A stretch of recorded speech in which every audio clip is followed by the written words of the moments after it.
Discovery video 33. We are north of the border here at World Class Racing at Woodbine. We got a low-level claimer, 16 is your claiming tag here. At your world-class tracks like Woodbine, that is a low, what you call low-level claimer. Belmont, Saratoga, Woodbine, Churchill, Keeneland, Santa Anita, Del Mar. Those, your world-class tracks, this is going to be a low-level claimer. At the rest of your tracks, a little bit lower class, more like 5 to 10.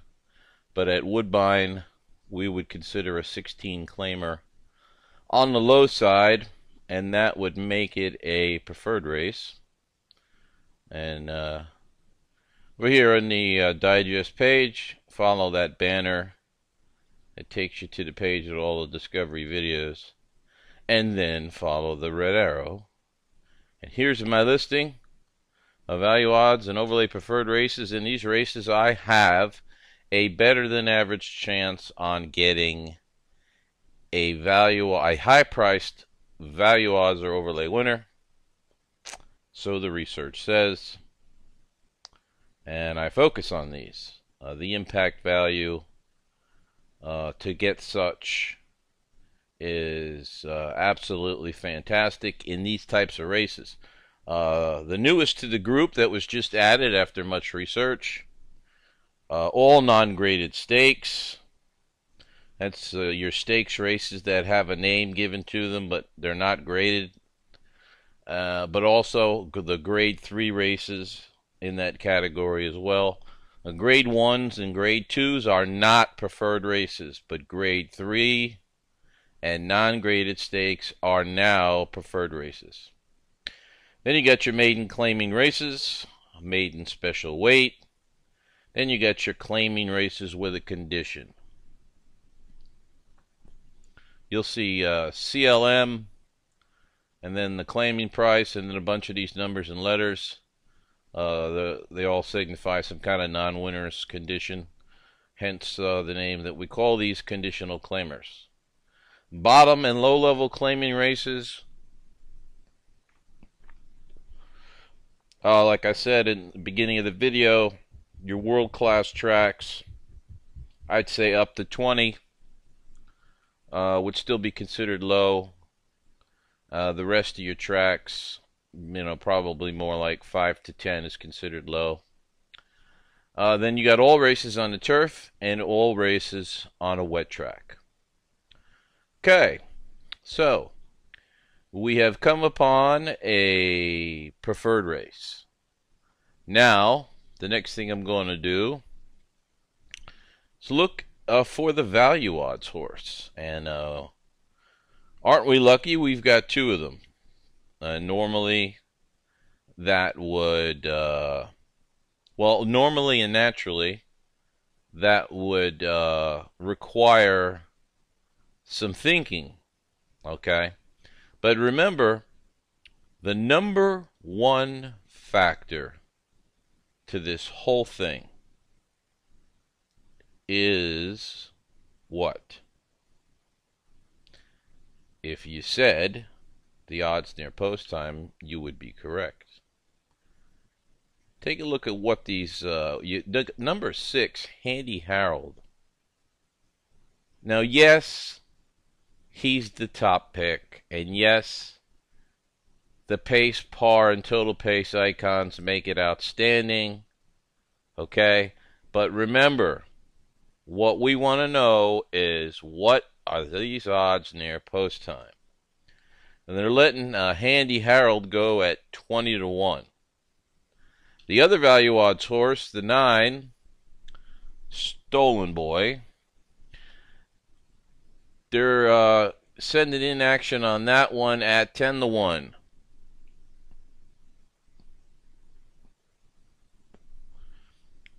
So they've got that one bet down half the odds of the 6 horse, and he doesn't even have half the things to like that the 6 horse has.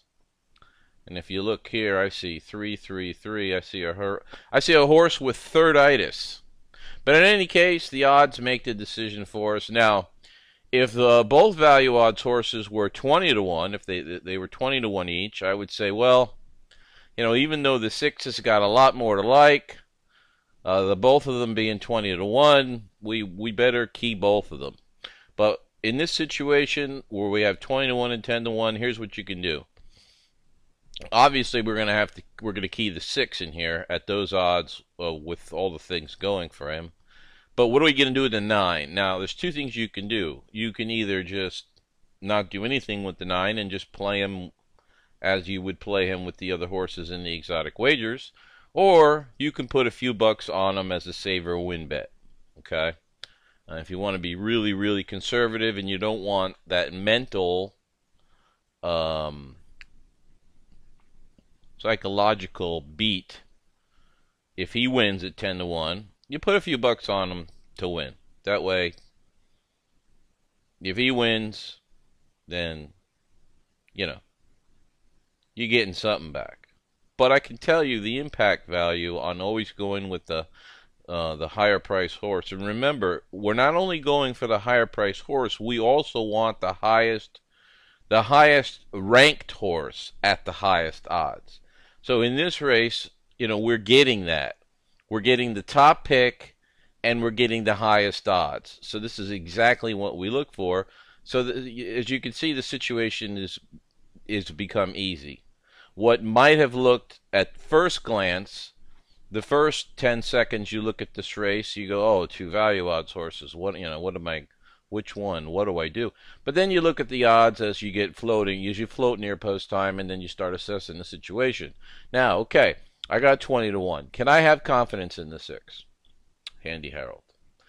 Well, that combination of value odds with pace, value odds with par, and value odds with total pace is a very potent angle.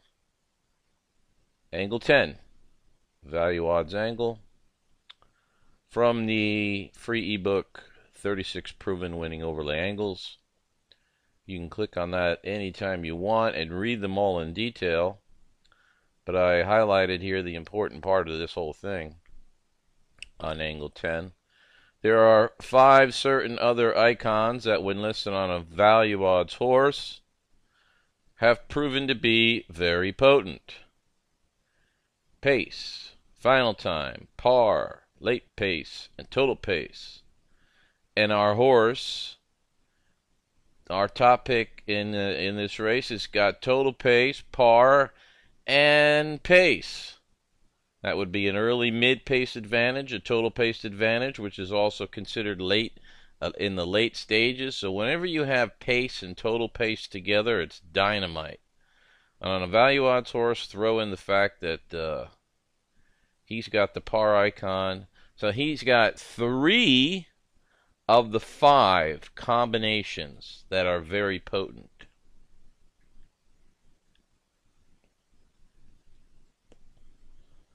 Also, the best speed figures in the race.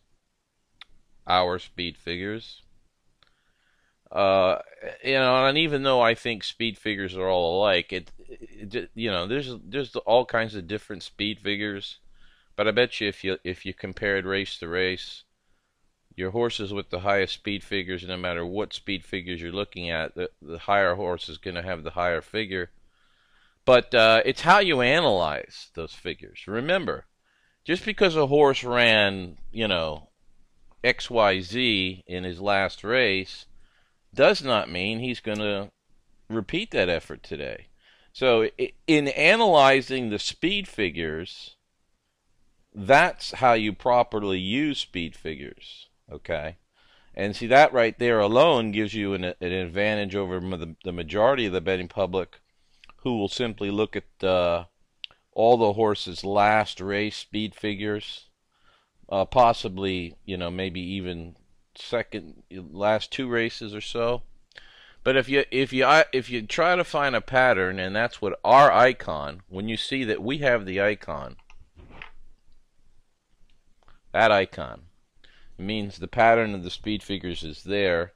Not only is this horse run the better speed figures, But we forecast that this horse is going to run that figure again today. Okay, and you know, these reports are as much a prediction factor as they are a past analysis. Okay. Well, so far we got a lot to like, don't we? And you see all those purple boxes. Each one of those is one of the 36 proven winning overlay angles. So he's got a ton of winning angles and situations going for him, including the highest turn time rating, the speed around the final turn. I highlighted the exotic long shot points at 64. That's an extremely high number. So why are they not betting this horse? Okay, I'll tell you why. The majority of the betting public, whether you're north of the border or south of the border, doesn't really matter. They will dwell on a horse's last race finish position. So, Handy Harold ran a clunker last time out.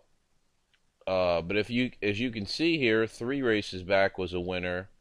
Tailed off form. Now, we look at a horse's lifetime cycle. Okay? That's how you predict the form cycles of these thoroughbreds. And, you know, they're not machines. They're not always going to run their best race, and they're not always going to run their worst race. Okay? The trick is to figure out what kind of race are they likely to run today. Is he likely to run? Is the pattern suggest that he's going to run a good race today? Okay, and that's one of the things that these reports do, is in a form of prediction of that exact information. But the betting public only looks at, finished 8th last time out, 5th before that, this horse is off form. And they automatically dismiss this horse as off form, probably because 90 to 99% of the players don't do a lifetime analysis on a horse that they're betting in the race. They just like to look at what the horse did last time out or the last 2 times out, and that's how the betting public sways. And that works to our advantage in an extreme way, because the way that we analyze is the proper way. It's a complete story. All right? By looking only at the horse's last race or last 2 races, is that really a complete story on any horse? Okay? Obviously, no. But the betting public is locked in psychologically to that. That is why Handy Harold was being let go at 20 to 1. Okay? So, I think we've got an awful lot of confidence. Okay? And as far as the ratings are concerned, we will take note here, a 105 power rating is a 4-point advantage over the second pick. That's good to have. The advantage in early and mid pace plus total pace means this horse has enough energy to be on or near the lead early and have enough energy late. That's what that means. Okay? And I like the fact that he's coming back in 17 days. That tells me the trainer believes what our lifetime cycle analysis also predicts. He's bringing the horse back in 17 days because he figures there's going to be an improvement here. Okay. All right. So I've rambled on for 14 minutes on what we're going to do and why we're going to do it, and the confidence that we're going to have in Handy Harold. So let's get right to the bets. Our betting strategy is always the same. It does not change. The first bet that we're going to do is the win bet. We always do the win bet, even if we're going to play exotics. Alright, we always get the win bet, and for these videos, I go $10 to win. Your bet could be more, could be less, depending on your bankroll. Some people only play to win only. That's a double. Some people play only to win. That's fine, nothing wrong with that. But I've got a whole menu of exotic strategies. So, but first we get the win bet down. Now, the next thing I'm going to do is I'm going to wheel the exacta. I'm going to take my 20 to 1 top pick, wheel them on top in the exacta with all. So that's a 6 all exacta for $2. And if we had daily doubles, I would also wheel doubles. Okay? And now you go to the trifecta. Here's how we play it.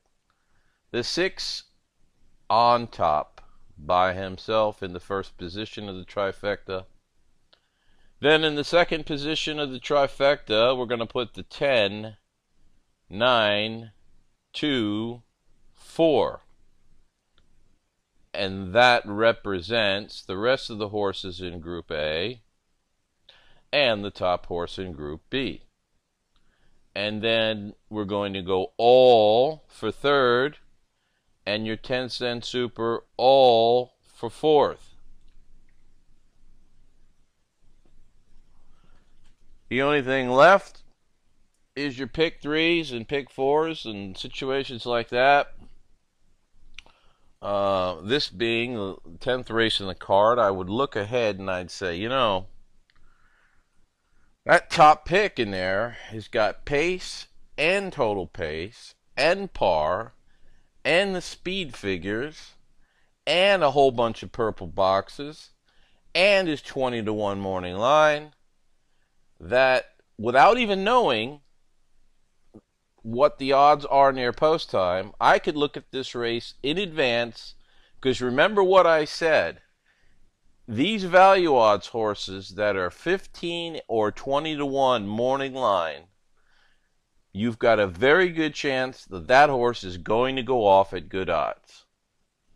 It's the value odds horses that are 8 and 10 to 1 morning line that sometimes get bet down. So you can actually use that information I just told you to forecast ahead and say, okay, well, you know, I'm probably, the odds are, here I'm going to use the word odds in the same sentence, but it means two different things.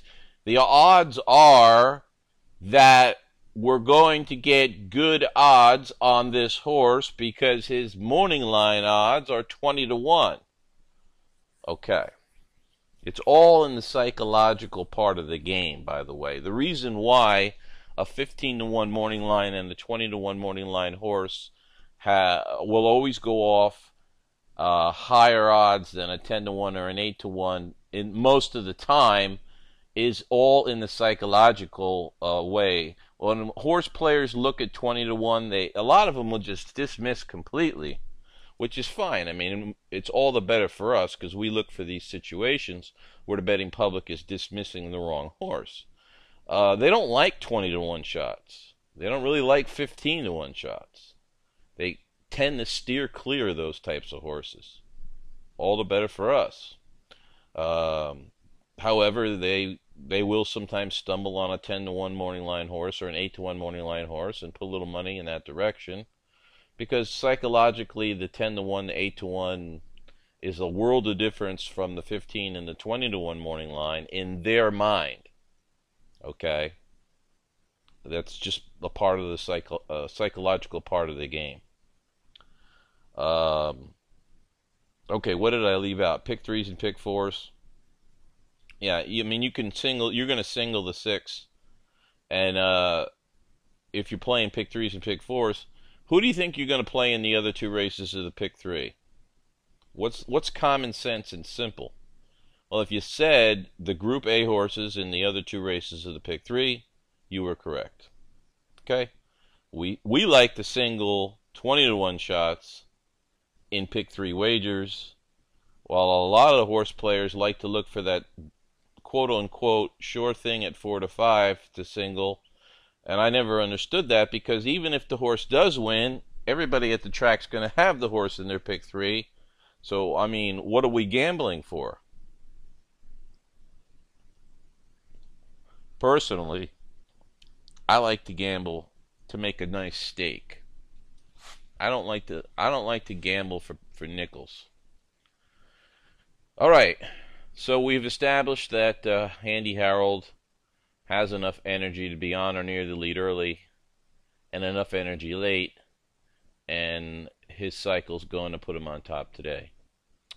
And that's exactly what he did. It's amazing how these reports can paint such an accurate picture and then watch it unfold. It never ceases to amaze me, even though I've been doing this, been using these reports for about 16 years now, and even though they have been obviously upgraded and modified in that time period, it just seems, it never ceases to amaze me how it can be so accurately in predicting not only that a 20-to-1 shot can win, but the icons and information tell me what that horse is capable of doing, capable of tracking the lead enough and a lot of enough energy late.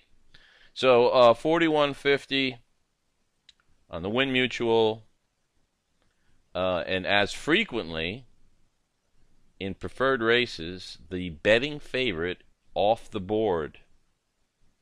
Preferred races are excellent for beating the favorites. And your favorites off the board, way off the board. So we're going to collect a decent exacta there, 240. And we're collecting on everything else, trifecta, because we had it ran 6-2, and there's our strategy, 6-2 with all, and total knockdown here. Oh, and I didn't even cover the fact that this horse had 4 of the new patterns, winning situations. Okay. Let me show you that real quick.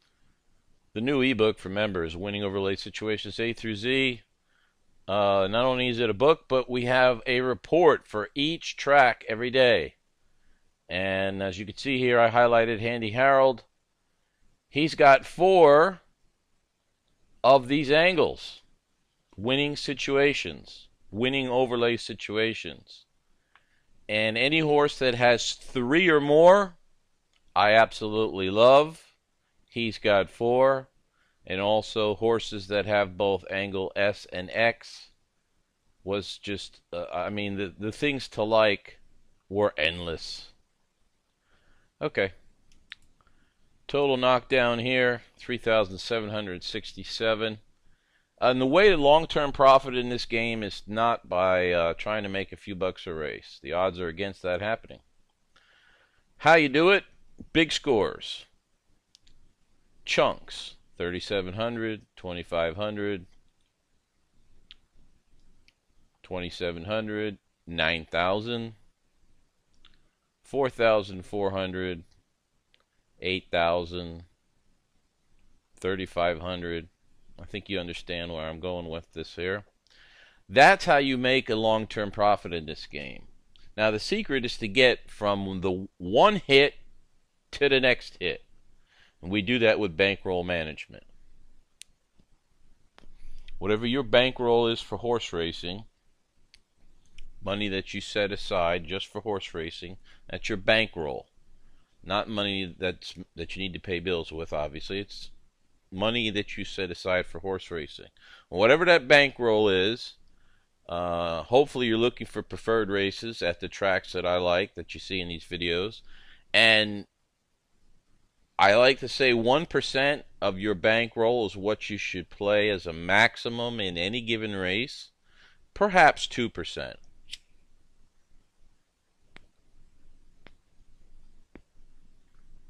Sorry, bad habit, cigar smoker. 1 to 2% of your bankroll on any given race. The reason why is if you're betting too high of a percentage of your bankroll on the races that you play, you have a chance on tapping out, tapping the bank, busting the bank, whatever you want to call it. But if you manage your bankroll, and I can say that probably 90% of the horse players do not manage their bankroll, okay? It's a missing piece to the puzzle that absolutely is necessary. You can be the best handicapper in the world and still lose money. Or you can know practically nothing about handicapping but are good managing money and make money. Now you take someone who has good handicapping and can manage their bankroll, and there is a horse player who makes a long-term profit. Okay, without the bankroll management, you're missing a big piece to the puzzle. Okay? And like I said, I've known a lot of handicappers over the decades. Good handicappers that could not make money. And I have seen guys come in, sharp guys that were good with money, that didn't know really much about handicapping, and they somehow would win. Yeah, I mean, it's that important. So that's why I say you take good handicapping and add that with the fact that you're managing your bankroll. That is the winning success formula for long-term profit as a horse player. And it's simple. Even though horse players absolutely can't fathom that simple can work, they don't believe simple can work. I've got almost 500 videos here that shows you simple does work. Simple works. Okay? All right. We're at 26 minutes. I think I've rambled enough. I'm going to let you go on that. Thank you very much for viewing. Good luck with all your bets.